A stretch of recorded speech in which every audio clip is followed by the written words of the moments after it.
So, tulad ng sabi sa gospel kanina, no? Mga mapagkunwari. Saan ni Jesus sa mga tagapagturo ng kautusan o pariseyo? Naging mapagkunwari na din ba kayo? So, hello po. Good evening po sa inyong lahat. Ako po si Kenneth. Nakusunod joke lang. So, ayun. Matapos ang ilang linggong readings galing sa Book of John, babalik ulit tayo sa Book of Mark para ipagpatuloy yung paglalakbay ni Jesus. Kung maaalala natin sa kinuha sa Book of John tungkol sa pagtuturo ni Jesus na patungkol sa kaharian ng Diyos, and also nagpakita din siya na si Jesus daw yung nagbibigay, si Jesus yung pagkain nagbibigay ng buhay na walang hanggan. Bakit o para saan mga ba tayo? Bakit or para saan nga ba ang pag-attend natin dito sa BD? Or let's say sa mga activities ng simbahan? Para nga ba matuto or para maging mapagkunwarin? Para sa gospel natin this Sunday, it talks about something na madalas nating nagagawa, which is yung pagiging mapagkunwarin.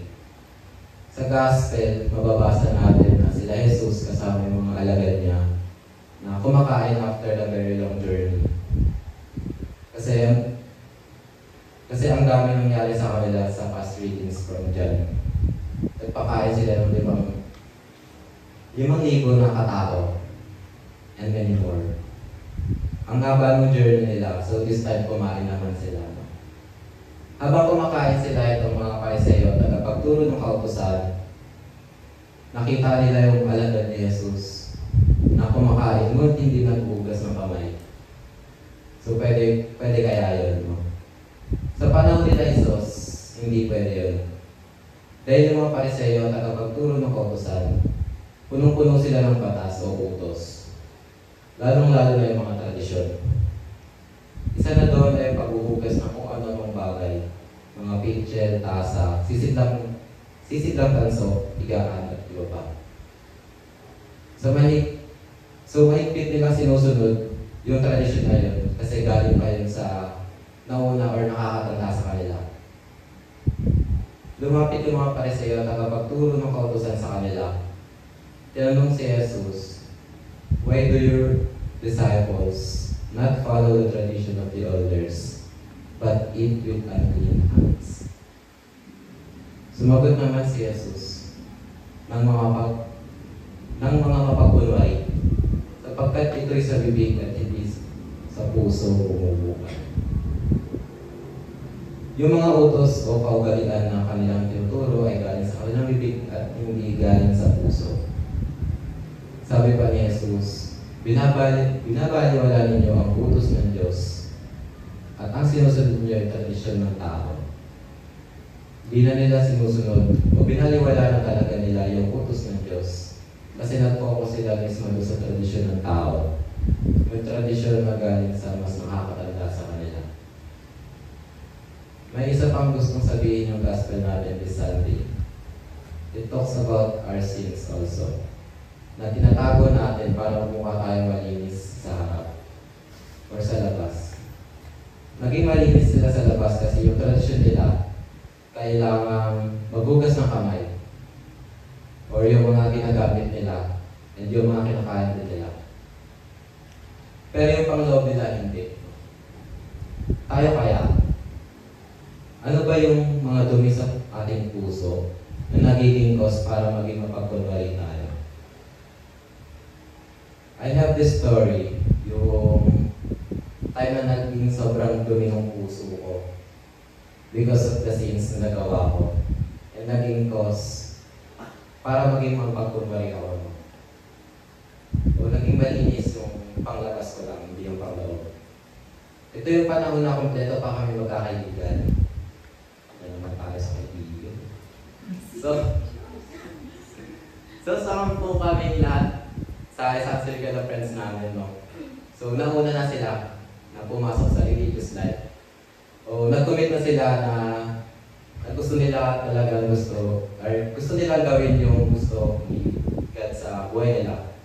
So before kami magkawatak-watak, nagkaroon kami ng task na gagawa kami ng activity about sa confession, sin, and repentance. So yung nabigay na task sa akin is about sa confession. Instead na talk yung ginawa ko, nagkwento ako sa harap nila. Yung moment na nagpunta ako sa kumpisalan before Mass. Then, before that, mataas yung tingin ko sa sarili ko. Kasi nagkakamil ako ng ganitong ministry na sa dati kong pinupuntahan na community. So, pili ko that time ang banal ko kasi ministry yung hawak ko eh. No, sobrang bait ko, ganun. Ganun yung tingin ko sa sarili ko. Deep inside, ano talaga ako, palamura ako dati. So, wala din akong galang dati, no. Tapos, ang malala pa doon, selfish ako. Pero dati lang yun.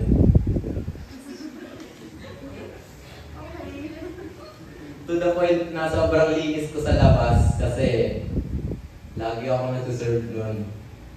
Sinasabihan ako ng mga tao na ang bait naman na itong taong to, magpapari siguro to. Kasi altar server din ako that time. And hanggang ngayon din naman. Then I realized na parang may mali.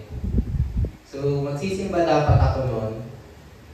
Then nakita ko na nakabukas yung confession. Kasi ang lapit ng simbahan nila doon.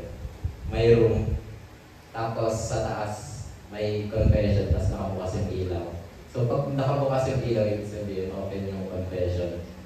Tapos, sinubukan ko. Pinakabahan pa ako nun sa una. Kasi kala ko yung uhusgahan ako ng palay na to. Yung pagpasok ko pa lang, parang nakita ko ng palay, sabi, sobrang makasalanan ng tao. Kala ko ganun sila sabi sa akin ng palay.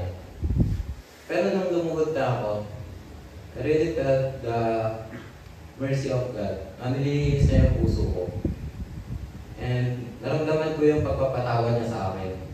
Yung mercy na akala ko, hindi ko na mararamdaman. Nakilala ko din yung Order of Preachers, which is the Dominicans, after a month.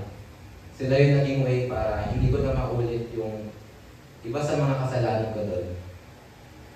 Then, sila din yung nagturo sa akin kung ano yung dapat kong gawin kapag mag-attempt sa maling bagay na hindi dapat gagawin. So naging malinis na yung puso ko that time sa pamamagitan ng confession at pagiging ng tawad kay Jesus. Also that time, parang sinabi sa akin ni Jesus through the contemplation sa isang pagbasa, sinabi sa akin na, do not follow the human rules. Instead, follow my rules. So ano nga ba yung motto sa atin ni Jesus? Thou shalt love the Lord thy God with all thy heart, and with all thy soul, and with all thy mind. And thou shalt love your neighbor as thyself. This time, tanungin namin natin yung sarili natin. Kung mapagkunwari ba ako, Jesus is inviting us to clean ourselves, to clean our hearts through the confession. Kung gaano tayo kalinis sa ating katawan, dapat ganoon rin tayo kalinis sa puso natin. Jesus is also telling us na kalimutan yung tradisyon ng tao at sundin ang utos ng Diyos. Let us stop being hypocrites and start showing who we really are. Ipakita natin na tayo ay hindi tulad ng mga Pariseyo at tagapagturo ng kautusan. Instead, ipakita natin sa mga tao na tayo ay parang si Jesus. So, yung great questions daw po, yung ano yung nakastruck sa pagbasa or sa guidelines and bakit. Then yung second is yung ano daw yung message sa'yo ni God. prayer. And the third is, paano isa sa buhay yung